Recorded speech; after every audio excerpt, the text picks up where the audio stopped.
Animé par l'Esprit de Dieu, Moïse voit les Israélites comme Dieu les voit, et il est ému pour eux d'une indicible compassion. Il ne peut plus voir le monde comme il le voyait autrefois. Eh bien, qu'il haïsse le péché et la compassion des pécheurs. Dieu exauça Moïse, en ce sens qu'Israël ne fut pas rejeté, mais le peuple dut souffrir par la suite des inévitables conséquences de son péché. Dès lors, une communion plus intime s'établit entre Dieu et son serviteur.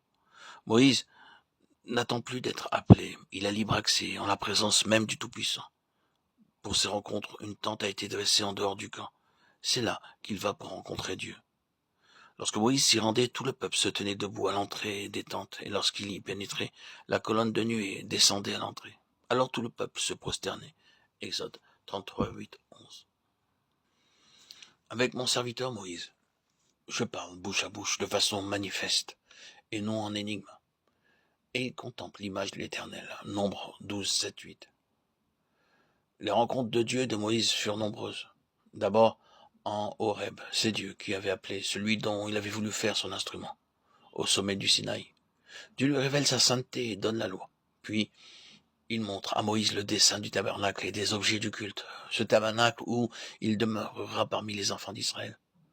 De son côté, Moïse cherchait l'Éternel pour le consulter au sujet du peuple. Mais nous avons aussi le récit d'une entrevue plus intime, entrevue qui eut lieu après cet acte d'abdication totale dont Moïse en fut l'auteur.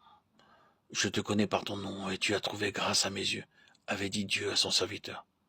Maintenant donc, dit Moïse, si j'ai trouvé grâce à tes yeux, fais-moi connaître tes voies afin que je te connaisse. Exode 32, 33, 12, 13. Ici Dieu lui-même est au centre de la recherche de Moïse.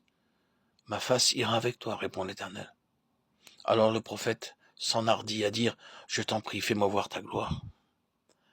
Quelques paroles prononcées par le Seigneur Jésus et qui révèlent les pensées du cœur de Dieu, à l'endroit des rachetés, nous aident à saisir ici l'attitude de Moïse.